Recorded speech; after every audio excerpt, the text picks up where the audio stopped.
Vote দিতে এসে বিক্ষোভের মুখে পড়ে মুকুটমণি অধিকারীর স্ত্রী।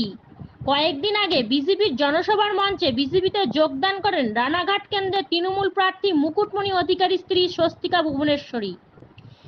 এবার ভোট দেওয়াকে কেন্দ্র করে তৃণমূল কর্মী সমর্থকদের বিক্ষোভের মুখে পড়ে মুকুটমণি অধিকারীর স্ত্রী স্বস্তিকা ভুবনেশ্বরী। এতটাই তুচ্ছতাচ্ছিল্য করেছে শাসক দল মমতা ব্যানার্জি। পুরো এত কিছু দেখার পরেও সেই এফআইআর, রিট পিটিশন, চার্জশিট, এত আমার বঞ্চনা, এত বঞ্চিত থাকা, এত ডিপ্রাইভড হয়ে থাকা, বঞ্চিত হয়ে থাকা, সব কিছু দেখা সত্ত্বেও ঘুরিয়ে ফিরিয়ে আবার মুকুটমণি অধিকারীকে লোকসভার ক্যান্ডিডেট বানানো। ওনার কাছে কি চাওয়ার আছে আপনার?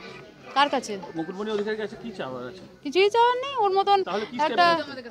হ্যাঁ, কি আগামী দিনে কি স্টেপ নিতে হবে? কি স্টেপ নেবো? লোকেই মুকুটমণি অধিকারীকে, মানে জনতাই, পাবলিকই মুকুটমণি অধিকারীর বিচার করবে। যদিও তার স্ত্রীর তোলা অভিযোগের প্রসঙ্গে মুকুটমণি অধিকারী বলেন, ওসব চুনোপুটির কথা আমি মাথায় নিই না।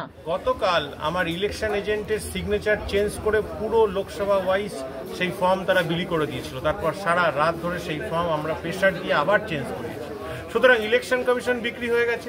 সেন্ট্রাল ফোর্সরা বিভিন্ন জায়গায় মেয়েদেরকে বলছে দুপুরের পরে ভোট দিতে আসুন। অন্তত 5 থেকে 7 জায়গায় ঘটনা ঘটেছে এবং আপনারা জানেন নবদ্বীপের 118 নম্বর বুথে সেখানে 5 থেকে 7 জনকে বিজেপিতে ভোট দিতে বলেছে সেন্ট্রাল ফোর্স, এবং আমি ঢোকার সময় আমাকে বাধা দিয়েছে বেশ কটা বুথে। তো সুতরাং সমস্ত সিস্টেমটাকে কিনে নিয়েছে বিজেপি, কিন্তু রানাঘাট লোকসভার মানুষ বিক্রি হয় না। দাদা, আরেকটা, ওখানকার স্থানীয় তৃণমূল নেতৃত্ব এবং সাধারণ মানুষরা জানাচ্ছেন যে স্বস্তিকা ভুবনেশ্বরী ওখানকার বাসিন্দাই নন, কিভাবে নাম আসলো তারা জানেন না। এগুলো জগন্নাথের মতন একটা নোংরা, লম্পট, অসুস্থ মানসিকতার কৃমি সেগুলো করছে। ভবিষ্যতে রাজনৈতিক কোনো ক্ষেত্রে তাকে দেখা যাবে বলে সেখান থেকে বার্তা দিয়েছেন স্বস্তিকা ভুবনেশ্বরী।